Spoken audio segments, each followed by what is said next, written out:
Good morning students. हमने पिछली video में यानी जो हमने विल के बारे में पढ़ा और उसके बाद हमने कैन को सॉल्व किया। तो उसके बाद आगे हम इसको जैसे हमने कैन के बारे में यानी एबिलिटी के बारे में बताया था, तो उसके बाद इसके बाद हम दूसरे जो इसका पॉइंट है यानी स्वीकृति देने के लिए यानी इजाजत यानी स्वीकृति देने के लिए यानी इसको बोलते हैं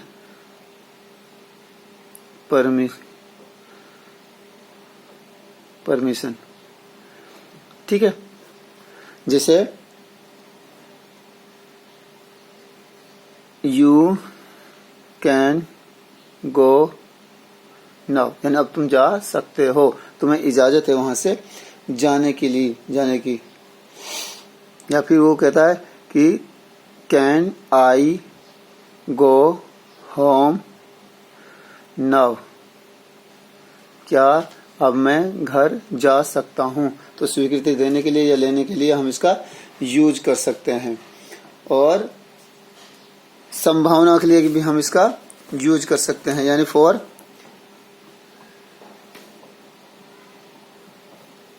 इसको जैसे हमारे तीसरा पॉइंट टॉपिक है इसका यानी पावर के लिए हम इसका यूज कर सकते हैं। पावर को बताने के लिए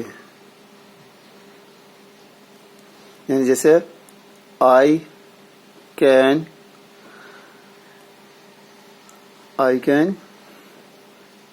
लिफ्ट 100 किलोग्राम ये यानी, और जैसे यू कैन पुल द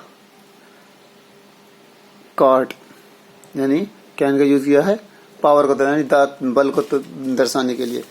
उसके बाद है हमारा इसमें आ जाता है कुड यानी ये कैन का पास्ट रूप है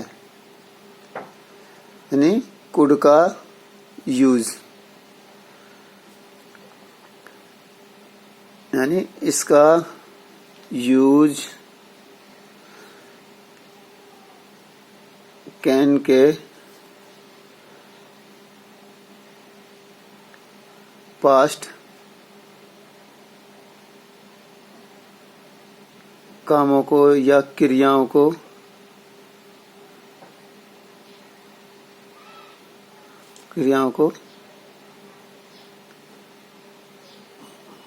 दर्शाता है।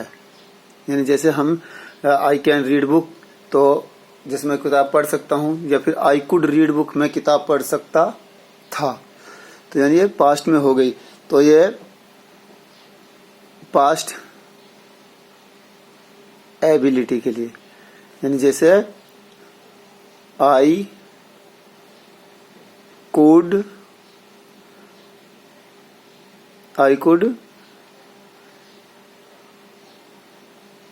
राइट प्रॉपरली यानी मैं अच्छी तरह से लिख सकता था। या फिर जैसे आई कुड बीट यू यानी मैं तुम्हें पीट सकता था, यानी मेरे अंदर इतनी ताकत थी परंतु नहीं पीटा, यानी किसी वजह से उसको छोड़ दिया। उसके बाद है इसको जैसे परमिशन के लिए, तो परमिशन भी हमें पास्ट की चाहिए क्योंकि हमें कैन का ये पास्ट रूप है, पास्ट की एबिलिटी है पास्ट। ठीक है, ये पावर हो गई। या फिर पास्ट की जैसे पावर है यू कुड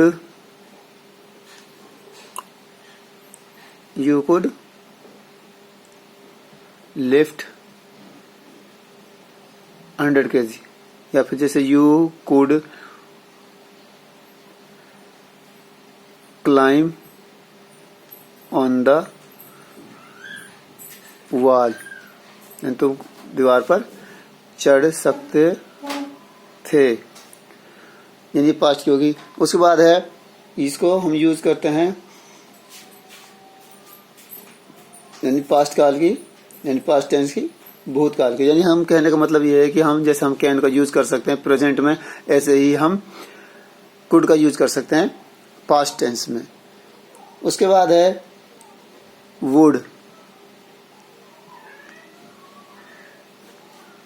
ठीक है, अब हम वुड का यूज करेंगे। तो इसका यूज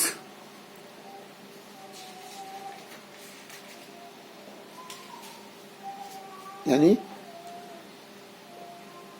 पास्ट टेंस को बताने के लिए, यानी हम इसको, यानी इसका यूज हम कर सकते हैं पास्ट में। इसका यूज सबसे पहले इच्छा को जाहिर करने के लिए, यानी हमारी जो जैसे यह है कि इच्छा को जाहिर ना करें, उसमें पोलाइट रिक्वेस्ट के लिए करते हैं सबसे पहले, यानी पोलाइट रिक्वेस्ट के लिए। पोलाइट रिक्वेस्ट के लिए हम इसका यूज करेंगे, जैसे would you please shut the door,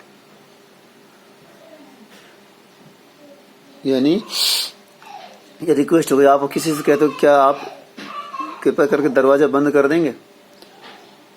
तो उसके बाद है दूसरा, इसको सबसे पहले विश को पूरा करना है। दूसरा है पोलाइट रिक्वेस्ट हो गई, दूसरा है हमारी विश, यानी विश को बताने के लिए या विश को व्यक्त करने के लिए,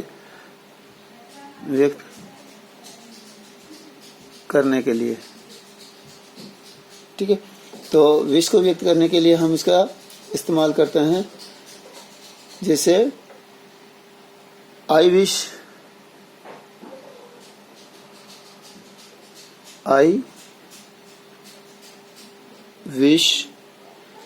he would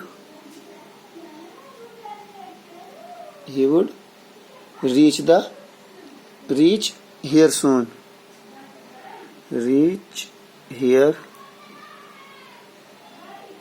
soon, यानी मैं कामना करता हूं या मेरी इच्छा है, मैं इच्छा जताता हूं कि वो यहां जल्दी पहुंचे। या फिर जैसे आई विश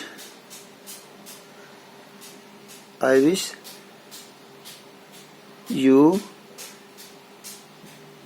would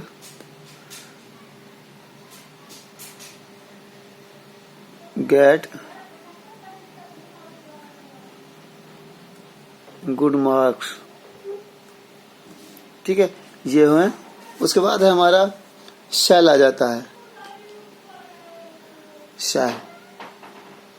तो सबसे पहले हम इसको फ्यूचर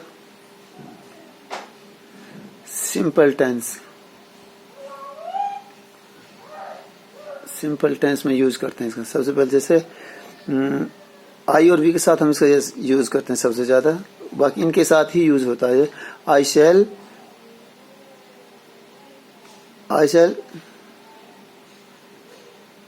कंप्लीट माई वर्क, यानी मैं अपना काम पूरा करूंगा, यानी हमारा फ्यूचर का सिंपल सेंटेंस हो गया। उसके बाद है इसका दूसरा यूज है, हम करते हैं दृढ़ निश्चय, यानी डिटर्मिनेशन के लिए, दृढ़ निश्चय। दृढ़ निश्चय के लिए हम इसका यूज करते हैं, यानी दृढ़ निश्चय का मतलब है कि किसी काम को हम 100% करना है। तो सेल को जैसे हम आई और वी के साथ सेल का यूज करते हैं सिंपल फ्यूचर में। अगर हम इसके साथ उल्टा करें, यानी आई और वी को छोड़कर बाकी सारे प्रोनाउंस के साथ हम सेल का यूज करें, तो ये दृढ़ निश्चय के लिए आ जाता है। लाइक जैसे you shall break the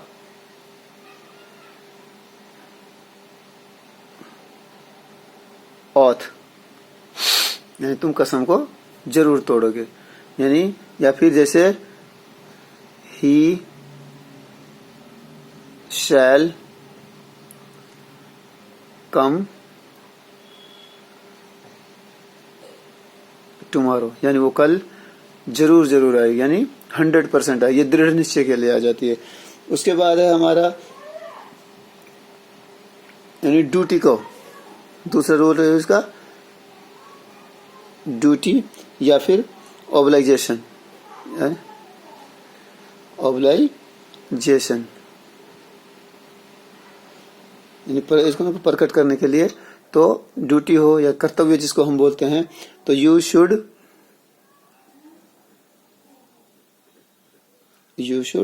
help the needy, help the needy, यानी तुम, ये तुम्हारी ड्यूटी है या तुम्हारा कर्तव्य है कि तुम्हें जरूरतमंदों की जरूरत को पूरा करना चाहिए। यानी या फिर हम कहते हैं शी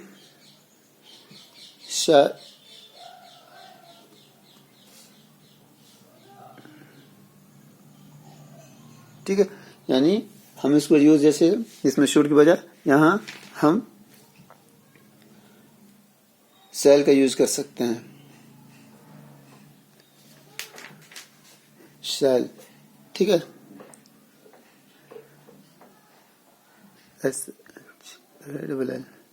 शैल यानी you shall help the needy, इसका मतलब है कि ये तुम्हारी ड्यूटी है या फिर तुम उस काम को पूर्ण रूप से पूरा करोगे।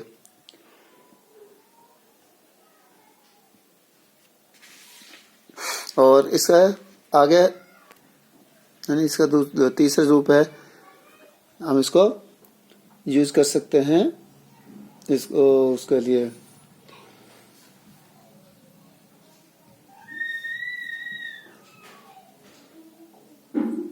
सजेशन के लिए, यानी ऑफर या फिर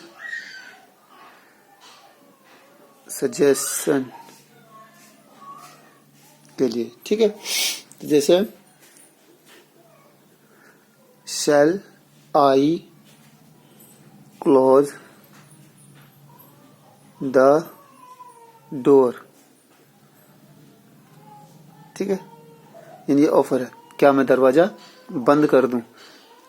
या फिर shall we have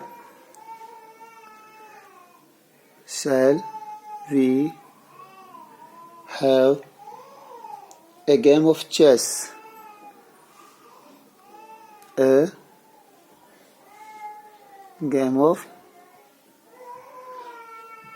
chess,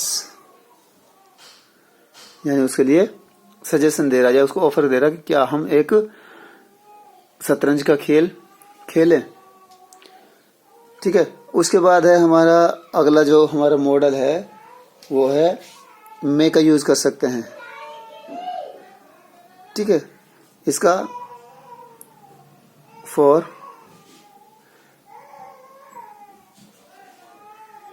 permission, जैसे हम आमतौर पर सबसे ज्यादा इस सेंटेंस को यूज करते हैं मे आई कम इन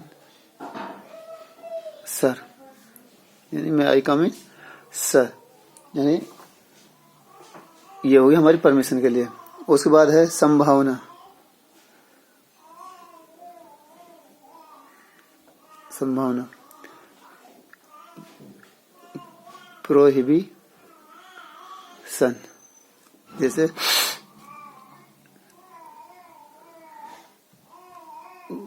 एग्जाम्पल के लिए the clouds are in the sky,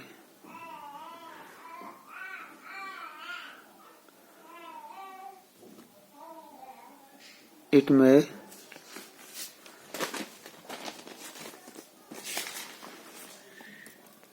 तो इट में रेन टुडे, यानी होगी संभावना के लिए, और सबसे ज्यादा हम इसको संभावनाओं के लिए ही हम इसको यूज करते हैं। और उद्देश्य को स्पष्ट करने के लिए हम इसका दूसरा यानी अगला जो हमारा इसका यूज है वो उद्देश्य, तो या तुम्हारा जो काम है या तुम क्या करना चाहते हो उसको उद्देश्य को बताने के लिए। ठीक है, तो उद्देश्य को बताने के लिए जैसे we eat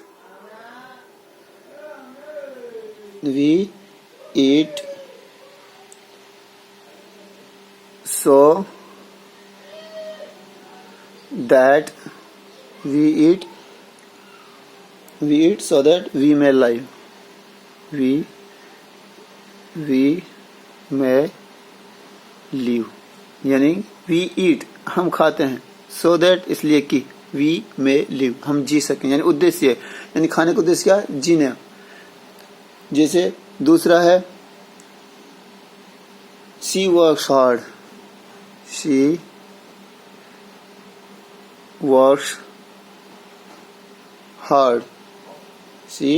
works hard so that इसलिए कि सी में पास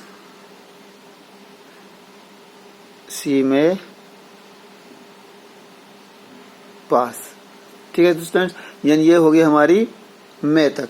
तो तकरीबन यहीं तक हम आपको एग्जाम में देंगे, तो इनको आपको अच्छी तरह से रीड करना है और इनको अच्छी तरह से देखना है। यानी मैंने आज 2 वीडियो डाली है, उन दोनों को देखना है। ठीक है।